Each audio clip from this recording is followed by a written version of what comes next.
እንግዲህ በሶሻል ሚዲያ ጆከር በመባል የሚታወቀው ልጅ ገብረ ጻዲቅ የሚባል ልጅ እና ትግራዋይ እንደሆነ የተለያዩ መረጃዎች እየወጡ ነው። ውድና የተከበራችሁ የዩቲዩብ ቻናል ቤተሰቦቼ ሰላም ለእናንተ ይሁን ብያለሁ። እባካችሁ ቻናላችንን ላይክ፣ ሰብስክራይብ እያደረጋችሁ ቻናላችን ቀዝቅዞብናል እና እንዲነሳሳ አድርጉልን። ዛሬ እንግዲህ ይዘንላችሁ የመጣ ነው ጆከር በሚባል በማህበራዊ ሚዲያ ታዋቂ የሆነው ጆከር የአማራ ተወላጅ ነኝ በማለት በጣም በስድብና የተለያዩ ስድቦችን የተለያዩ የብሔር ነክ ስድቦች ሲሳደብ የሚውለው ጆከር እንደውም ለአማራ እቆረቆርለታለሁ የሚለው ጆከር አማራን አላስነካም ወይም ደግሞ የአማራን አለን ተብለው የሚጠሩ ሰዎችን ክብር አላስነካም በማለት በጣም ሲሳደብና ሲዛለፍ የሚታወቀው ጆከር እንግዲህ ሰሞኑን ዱባይ ላይ በነበረው አጀንዳና በነበረው ረገጣ አንድ ቀን ከሳሪቲ ጋር፣ አንድ ቀን ከሙኒት ጋር፣ አንድ ቀን ከጉቺ ጋር፣ አንድ ቀን ከተለያዩ ሰዎች ጋር እየወረገ ረገጣውን እንደቀጠለና እንደተጧጧፈ ነው ማለት ነው። እንግዲህ ምን እንደመጣባቸው ባናም ዱባይ ላይ እነዚህ እነ ሳራ በሻስ፣ ጉቺ፣ ሳራ ዳጣ፣ ሙኒት፣ ጆከር ወዘተ የመሳሰሉ ልጆች በፊት በጣም የሚዋደዱና አንበሳ የሚሰጣጡ ቤታቸው እየገቡ ገስት በገስት ያወሩ የሚውሉ ልጆች ነበሩ። አሁን እንግዲህ ምን እንደመጣ ባናቅም እርስ በርሳቸው ተባልተው ሁሉም ተኮራርፈው ቀርተዋል ማለት ነው።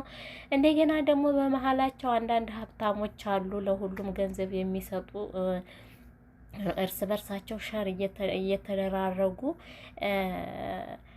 ሲቀናኑ ከርመው አሁን ሲጣሉና ችግር ሲመጣ ሁሉም በየሚዲያ እየተዘረጋገፉ ነው ያሉትና እንግዲህ ጆከር ብዙ ጊዜ ጆከር ለአማራ ይሳደብ አማራ መስሎ እንደ አማራ ይሁን እንጂ ጆከር ትግራዋይ ነው እንጂ አማራ አይደለም የሚሉ በጣም ብዙዎች አሉ። አንዳንዶቹ ደግሞ ጆከር የመርሳ ተወላጅ ልጅ ነው አማራ ነው የሚሉም አሉ።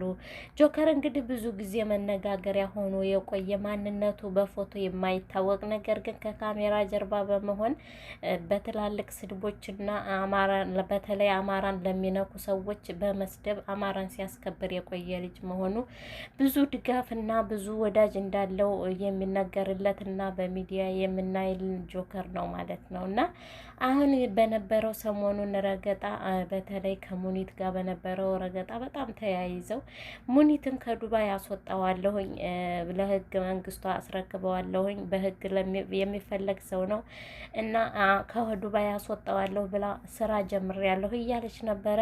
እሱም ደግሞ ማንም ሰው አያቀኝም ልታስወጣኝም አትችልም በማለት እየተፋለማት ተገኝቶ ነበር።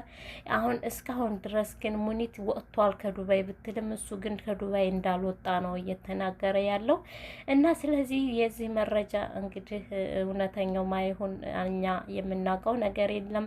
እንግዲህ ጆከር እንደሚታወቀው ሳውዲ አረቢያ ሪያድ በነበረ ሰዓት የአጼ ከድር ጓደኛ ነበረ። አጼ ከድር በጣም ቤስት ጓደኛውና አብረው የሚበሉ በአካል የሚያውቀው ልጅ ነው።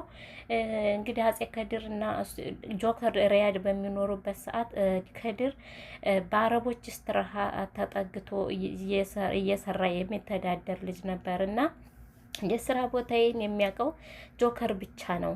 ስለዚህ ጆከር ስራ ቦታዬን ለኦሮሞዎች በመጠቆም ብር ተከፍሎት እኔን አስይዞኛል በማለት ጆከር አማራ ሳይሆን ትግራዋይ ነው። በአማራ ስም የሚነግድ ትግራዋይ ነው። እኔ አውቀዋለሁ፣ በመልክ አውቀዋለሁ፣ ስሙ ገብረ ጻዲቅ ነው በማለት እንደውም በሳኡዲ ሹርጣ ለኦሮሞዎች ተከፍሎት አስይዞኛል። ስለዚህ አማራ መስሎ በአማራዎች ውስጥ የሚሰልል ልጅ ነው እንጂ ፈጽሞ አማራ አይደለም ትግራዋይ ነው በማለት ካሁን በፊት በፊት የተናገረው ንግግር ነበር ማለት ነው። ነገር ግን ሰው ጆከር በጣም ወዳጅና ተከታይ ስላለው እኔ ከድርን ንግግር ማንም ሊቀበለው ፈቃደኛ አልነበረም። ሆኖም ግን አሁን በይህን ሰሞን እየወጣ ባለው አጀንዳ ሳሪቲና ጆከር በነበራቸው መጋጨት በፊት በአንድ ሳህን እንብላ በአንድ ምንትን እንቀመጥ የሚሉ ሁለት የሚዋደዱ እህትና ወንድሞች ነበሩ። ሳሪቲ ራሱ ወንድሜ እነ ስትለው ካፏ ማር ጠብ የሚለው ሳሪቲ ለጆከር ያላት ፍቅር በፊት በብዙ ጊዜ በገለጸቻቸው ሪኮርዷ አሁን እያወጧቸው እያየን ነውና ሳሪቲ ጆከር ወንድሟ እንደሆነ ብዙ ጊዜ ለአማራ መከታ እንደሆነ ብዙ ጊዜ ሳራ በተደጋጋሚ ስለ ጆከር የመሰከረችለት ቢሆንም አሁን ምን እንዳጣላቸው ባናቅም አሁን በነበራቸው ጸብ ጆከር ሳሪቲን ከዱባይ እንድትባረር ያደርግሻለሁ፣ ምክንያቱ ደግሞ ለፋኖ ገንዘብ ረድተሻል እያለ በእድምለታ በአደባባይ ስለ ሳሪቲ ይህንን ሲናገር በጣም በዱባይ ህገ መንግስት የተከለከለ አጸያፊ ንግግር ወይም ደግሞ ሳራን ወደ ሀገሯ በ24 ሰዓት ውስጥ የሚያስልካት የሆነ ነገር ነው ጆከር አውጥቶ የተናገረው ማለት ነው። ይህ ማለት ሳራ ብቻ ሳትሆን ብዙ ፋኖችን የሚረዱ በውጭ ሀገር ያሉ ልጆች እንደዚህ ከተጠቆመባቸው የሳኡዲ መንግስት ሆነ የዱባይ መንግስት ከሀገሩ በ24 ሰዓት የሚያባረርበት የራሱ የሆነ መስፈርተ ህገ መንግስት ያለው ሀገር ነውና ይህን ነገር አሳልፎ መናገሩ እውነት ጆከር ትክክል ነው ወይ? እውነት ለአማራ የሚያስብ ልጅ ቢሆን እንደዚህ ያደርጋል ወይ? እንደገናስ ደግሞ ተንግድ ሆዳ ለፋኖ እኛ በአረብ ሀገር ሆኖ ሰው ሲረዳ ይህ ነገር እንደዚህ እየተጠቆመ ከመጣ ማንም ሊረዳ አይችልም። ምክንያቱም አንድ ሰው በጥሮ ግሮ በሰው ሀገር ላይ የራሱን ስራ መስርቶ በሚኖርበት ሀገር ለፋኖ ደግፈሃል ተብለህ እየተባለ ለመንግስት ተነግሮ ከዛ ሀገር የሚባረር ከተሆነ ምን ተብሎ ነው እንግዲህ ለፋኖ የሚረዳው? እና ጆከር እውነት የፋኖና አማራ የፋኖ ደጋፊና አማራ ቢሆን ይሄን ነገር ይናገር ነበር ወይ?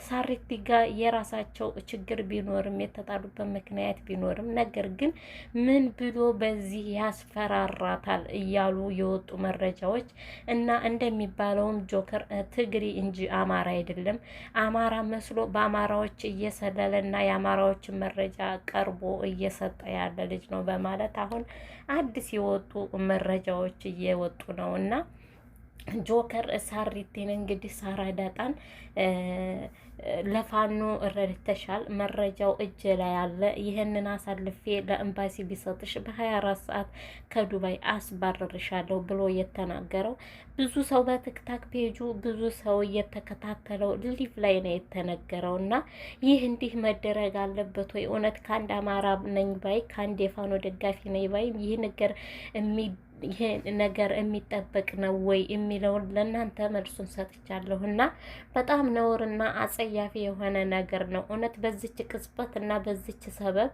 ሳሪ ከዱባይ ብትባረር ማን ነው ተጠያቂው? ጆከርስ ዝም ሊባል የሚገባው ልጅ ነው ወይ? እውነት ፋኖስ ጆከርን ምን ብሎ ከእንግዲህ ሆዳ የአማራ ደጋፊ ነው በማለት ለሱ አንዳንድ መረጃዎችን ይሰጣል የሚለው ብዙዎች እያነጋገረና ጆከር ትግራዋይ ገብረ ጻድቅ የሚባል ልጅ እንደሆነ መረጃዎች እየወጡበትና እየተጠና መሆኑን ብዙ መነጋገሪያ ፔጆች እየተነጋገሩትበት ነው እና እንግዲህ እንደዚህ አይነት ሰው መሳይና የኛ መስለው እንደዚህ አይነት በክፉ ቀን እንደዚህ አፋ መልጧቸው እውነቱን የሚናገሩ ሰዎች ፈጣሪ ከኛ እያርቅ